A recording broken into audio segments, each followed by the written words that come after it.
AI 쪽 코인들이 2월달, 3월달 이때 워낙 많이 올랐었잖아요. 이렇게 많이 오른 코인을 사면 우리가 생각하는 10배, 100배 뭐 이렇게 수익을 얻기는 현실적으로 좀 어렵잖아요. 앞으로 AI 쪽 섹터에도 분명히 신생 코인들이 나오게 될 거예요. 비트코인이 현물 ETF 때문에 가격이 좀 많이 펌핑돼 있는 상태라고 생각합니다. 비트코인에 비해서 가격 흐름이 좋지가 않을 뿐이지 이더리움은 사실 제 갈 길 가고 있다는 생각을 하거든요.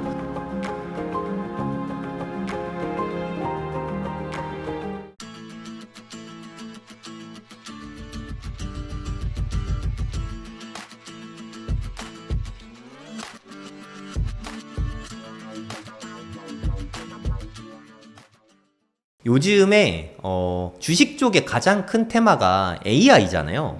알트코인 쪽에서도 AI 테마가 다시 제대로 불고 있거든요. 이거는 투자 추천은 아니니까 그냥 참고만 하시면 되겠습니다. 제가 지난번에 왔을 때 코인마켓캡이라는 사이트를 알려드렸잖아요. 네, 구글에다가 코인마켓캡으로 검색을 하시면 여기 사이트가 나옵니다. 여기 보시면 지난번에 AI 쪽 섹터를 소개를 해드렸었던 것 같아요. 그 다음에 사실 비트코인이 조정을 받으면서 AI 쪽 섹터의 코인들도 좀 많이 빠졌죠.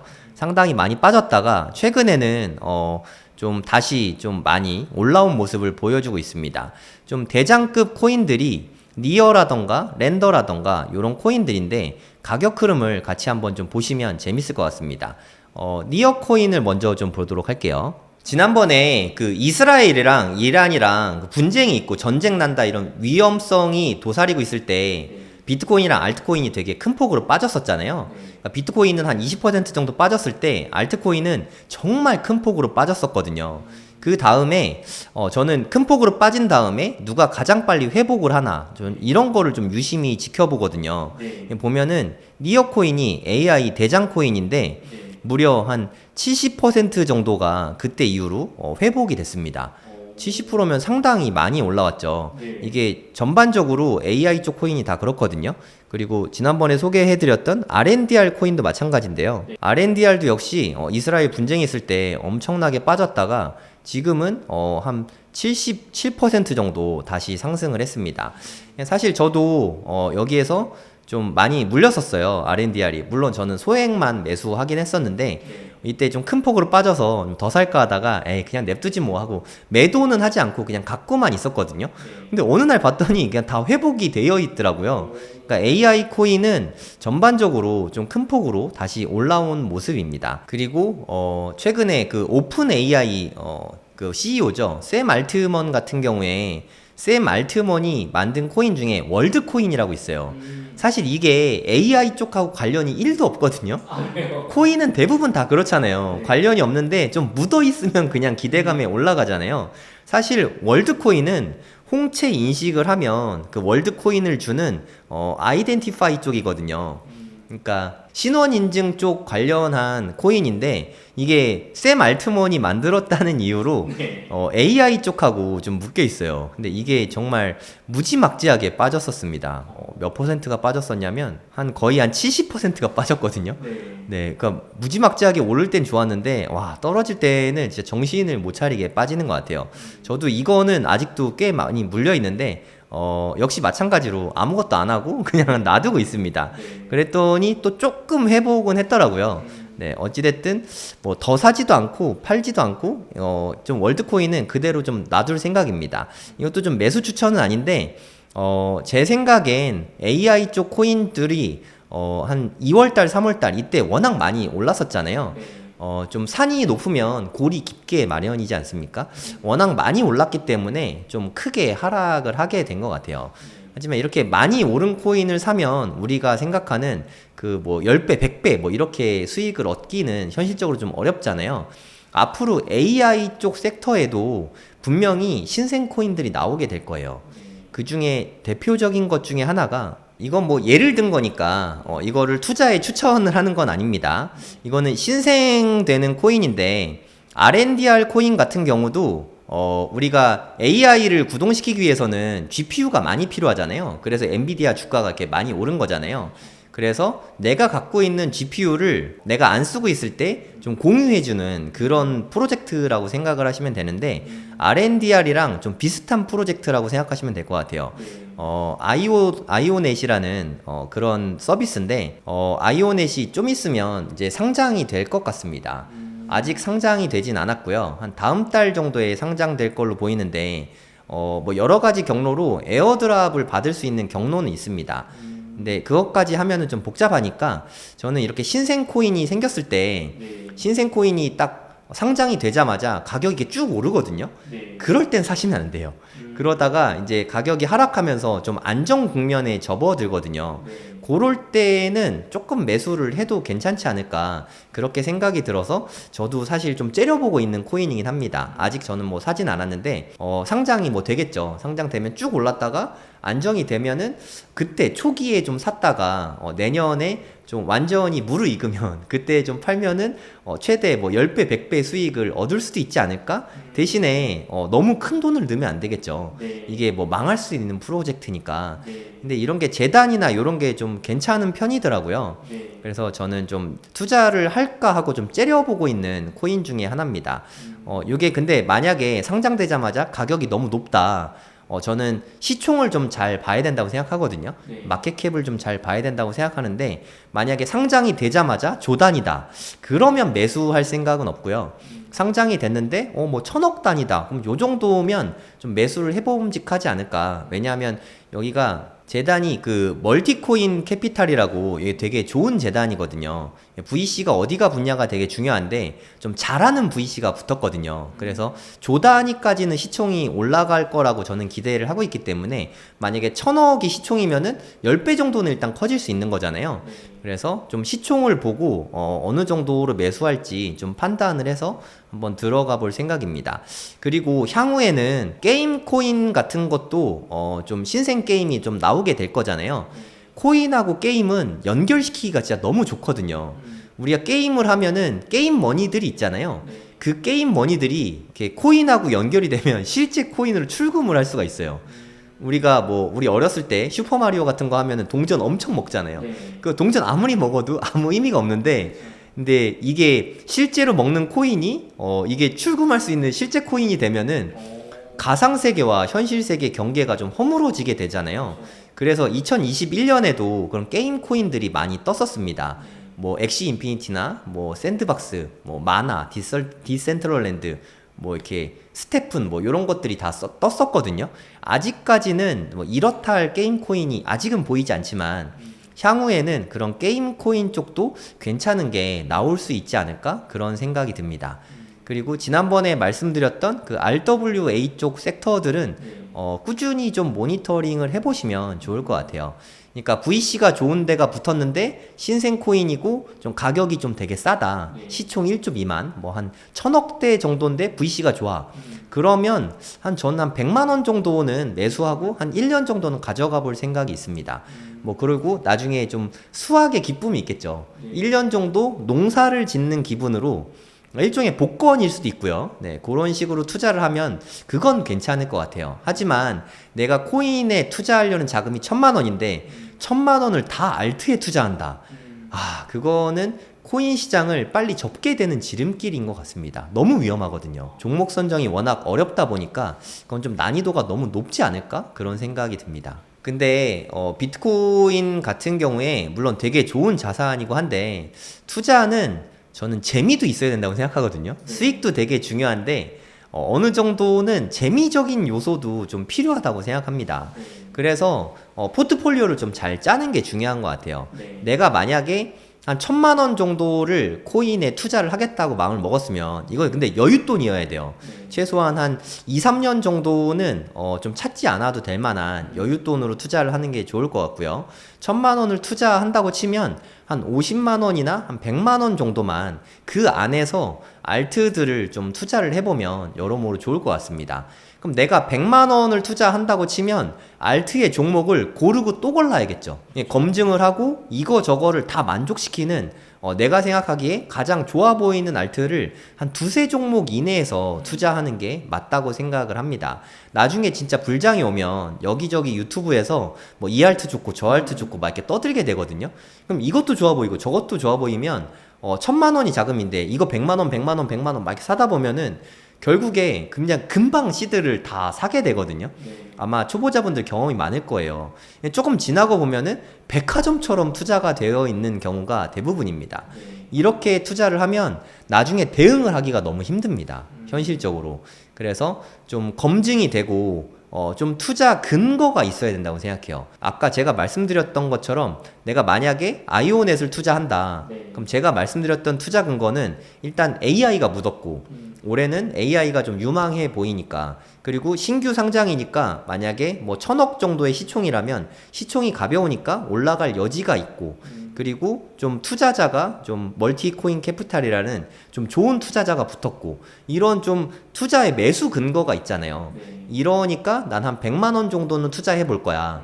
그럼 이런 근거들을 갖고 투자를 하는 거죠. 그럼 엑시트 전략은 이게 내년 이맘때쯤에 불장이 왔을 때 팔아야지.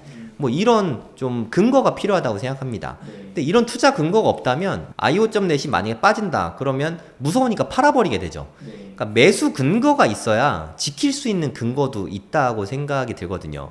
비트코인이 가격이 빠졌다는 이유로 매도하는 이유는 정말 너무 단순한 것 같아요.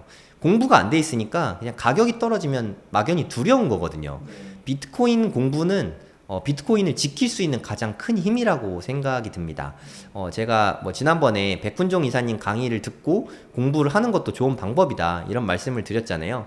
꼭 강의를 안 듣더라도 뭐 책을 읽거나 나름의 공부가 될 수 있는 방법들이 있다면 그런 걸로 좀 비트코인을 지킬 수 있을 텐데 유튜브만 보고 공부가 되지는 않는 것 같아요. 유튜브는 그냥 좀 창구 같은 거죠. 이런 게 있어? 하고 정보를 얻는 데에는 적당한 수준이지만 내가 신념을 갖고 확신을 갖고 투자 자산을 지키기에는 내가 한 100시간 정도는 투자를 하고 좀 공부를 해야 되는 것 같아요.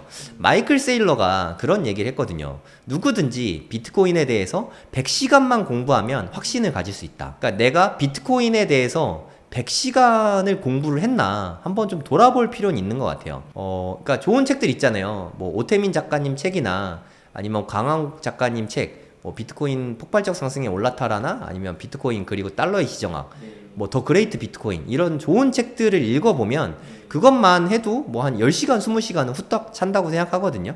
백훈종 이사님 강의를 들으면서 또 막 10시간, 20시간 또 공부할 수 있겠죠. 그런 식으로 비트코인을 공부하는 시간을 100시간 정도는 좀 채워보시면 좋을 것 같습니다. 내 재산을 지키는 건 결국에는 공부라고 생각합니다. 재산을 지켜야 수익도 얻을 수 있죠. 이게 어디까지나 상대적인 거잖아요. 이제까지는 비트코인이 이맘때쯤, 그러니까 반감기쯤 됐을 때 이렇게까지 가격이 많이 오른 적이 없었잖아요. 이더리움이 오히려 저는 정상이라고 생각하고 비트코인이 현물 ETF 때문에 가격이 좀 많이 펌핑돼 있는 상태라고 생각합니다.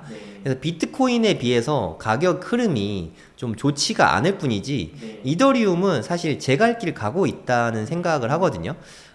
이제 얼마 안 남았죠. 5월 23일 날 바네크에서 이더리움 현물 ETF 승인 최종 결정 기일이 되는데 그때 아마도 거절이 될 것 같아요. 제 개인적으로 생각했을 때는 거절될 가능성이 한 90% 이상이라고 생각하거든요.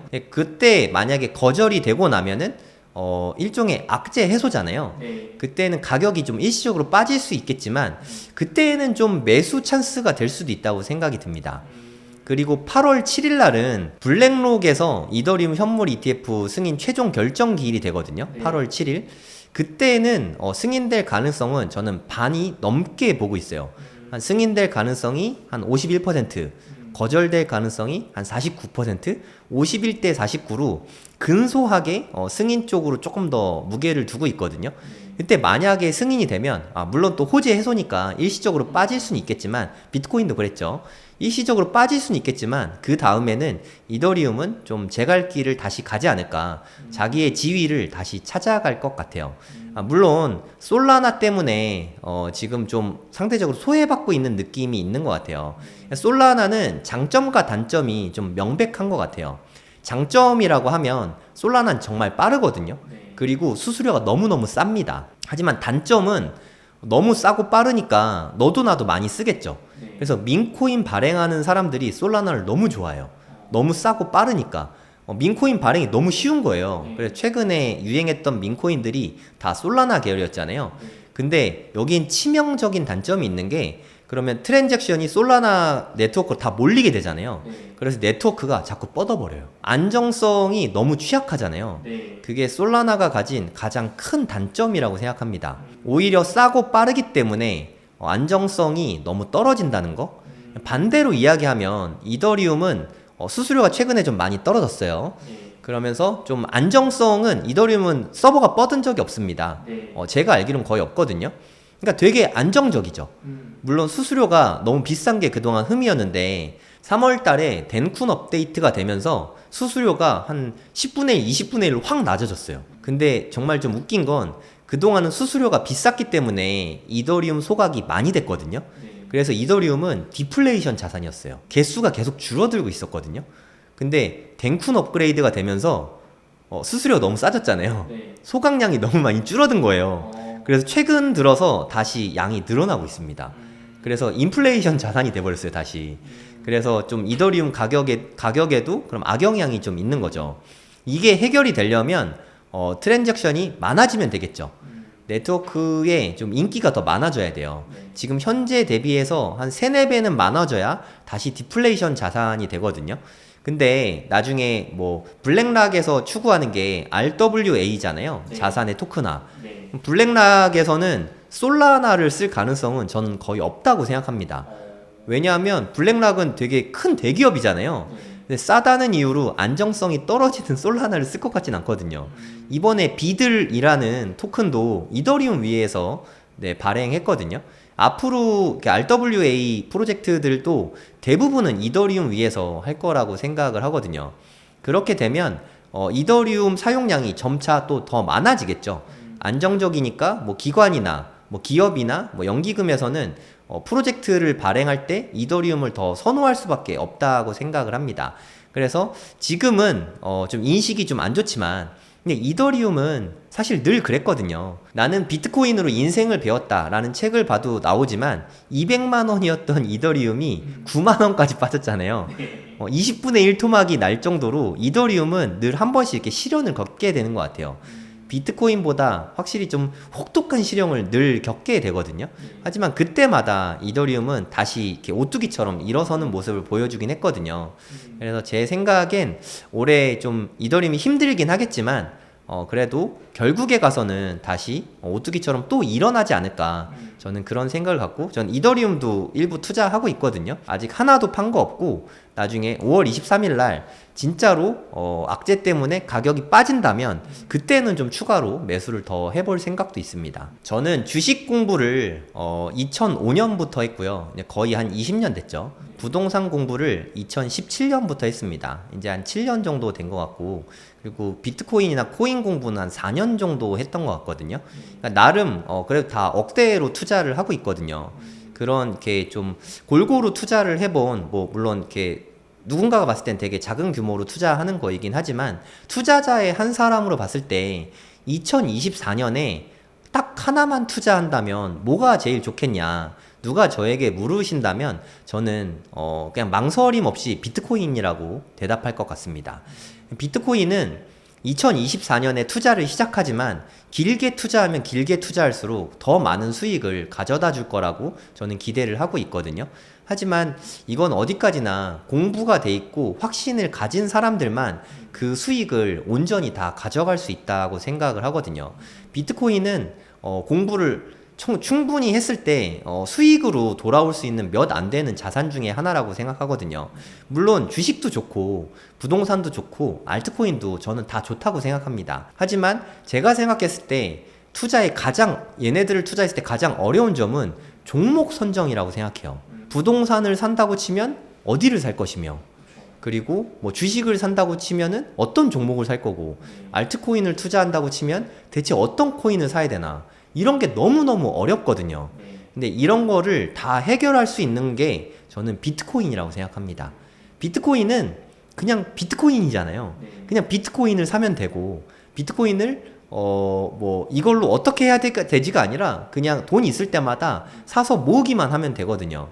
근데 제가 이렇게 되는 데까지는 무려 4년이라는 시간이 걸리게 된 거죠. 하지만 제가 비트코인을 처음 공부했을 때는 이렇게 좋은 책들도 사실 별로 없었고, 이렇게 좋은 강의들도 거의 없었습니다. 최근에는 고인물들이라고 할까요? 전문가분들이라고 할까요? 그런 분들이 인사이트를 많이 나눠주시고, 강의도 해주시고, 책도 써주시잖아요. 뭐, 백훈종 이사님의 비트코인 왕초보 강의를 들어보시는 것도 좋을 것 같고, 그리고 좋은 책들이 너무 많습니다. 나는 비트코인으로 인생을 배웠다 라는 책을 읽어보시는 것도 좋을 것 같고, 강한국 작가님의 비트코인 폭발적 상승에 올라타라, 이 책도 저는 되게 재밌게 봤거든요. 뭐 비트코인 슈퍼사이클, 뭐 신민철 작가님 책 같은 거 읽어봐도 정말 다 너무 좋을 것 같아요. 그런 책들도 읽어보면서 강의도 들어보시고, 비트코인에 대한 좀 깊이 있는 공부가 되시면 앞으로 좀 오래오래 비트코인을 지켜나가시는데 도움이 되지 않을까, 그런 생각이 듭니다. 저는 아직도 제가 초보라고 생각하고 있거든요. 지금 4년밖에 안 됐으니까 앞으로 10년 동안 계속 꾸준히 공부를 할 생각이고요. 여러분들도 저희랑 같이 계속 공부하시면 좋겠습니다.